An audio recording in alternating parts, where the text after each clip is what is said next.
Je m'appelle Gwendal Bescon, chef décorateur, membre de l'ADC, et je suis là pour parler de mon travail sur Acide de Juste Philippot, qui était présenté hier soir en séance de minuit, en officiel.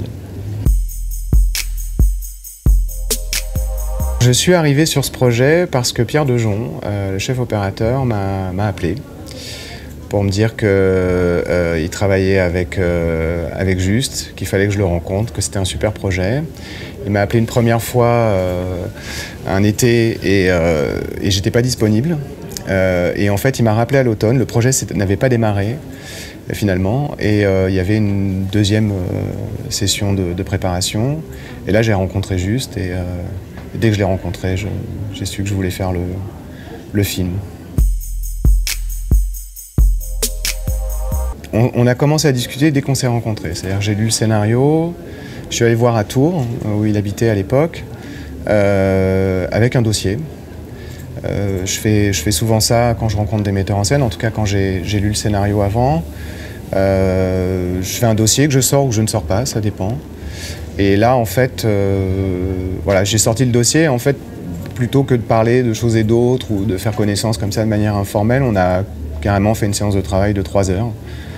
Et donc, voilà, on a parlé des axes de travail du film, de ce qu'il faudrait arriver à construire ensemble pour que ça puisse se faire, que ce soit chouette, que ce soit cohérent, que ça réponde aussi à ses attentes de cinéma.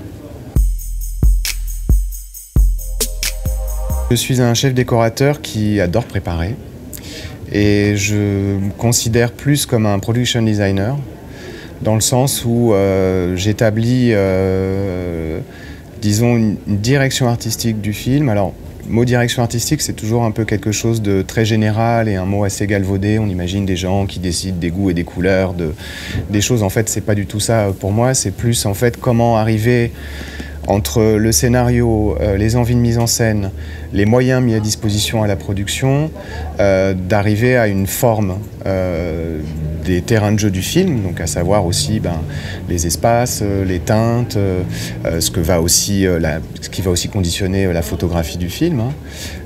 Donc d'arriver à déterminer tout ça et faire la synthèse de tous ces éléments.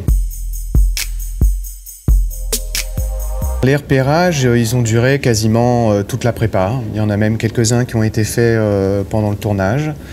On a été sur une configuration un peu particulière parce qu'on tournait 6 semaines en Île-de-France et 3 semaines en Belgique. Donc pendant la préparation, on est allé 2 fois en Belgique, notamment pour faire la scène du pont, tout le quartier du personnage de Déborah, une espèce de lieu de transit aussi pour des réfugiés qui sont emmenés par des militaires.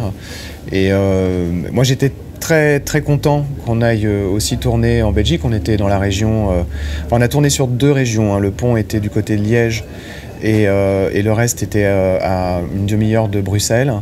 Et j'aime assez, en fait, il y a presque une notion d'exotisme, en fait, quand on tourne dans un pays qui est différent notamment quand on va en Belgique par rapport à ce qu'on peut trouver en Île-de-France. Et je trouvais qu'à ces moments-là du film, c'était vraiment quelque chose de très intéressant à travailler, notamment sur le quartier Déborah, où je trouve que c'est vraiment quelque chose qu'on aurait eu peut-être plus de difficultés à trouver en France, même sur les espaces intérieurs. On a essentiellement tourné en décor naturel avec des interventions quand même assez fortes par moment, hein. C'est-à-dire qu'on a réaménagé, reconstruit aussi des éléments, notamment le sous-sol de Déborah et le garage où se réfugie Michal à un moment donné, sont les mêmes espaces. Ils ont été totalement reconfigurés et adaptés en 48 heures. C'est-à-dire qu'on a vraiment construit un espace à l'intérieur de cet espace, ensuite on l'a démonté et réaménagé ce deuxième espace pour pouvoir vraiment faire ces 2 décors qui sont censés être à 2 endroits différents de la maison, au même endroit, aussi pour des histoires d'économie d'échelle, pour répondre aussi aux contraintes du plan de travail. Vraiment, moi j'essaie vraiment à chaque fois d'intégrer un maximum toutes les demandes et toutes les contraintes du film. C'est une excellente rencontre et une excellente collaboration. Dans les dossiers de référence que je fais, qui sont donc en fait une sorte de ce que j'appelle moi mon dossier de direction artistique, j'embarque assez tôt, bon évidemment des références liées à l'ambiance, donc forcément des références qui embarquent aussi des choses liées à la lumière.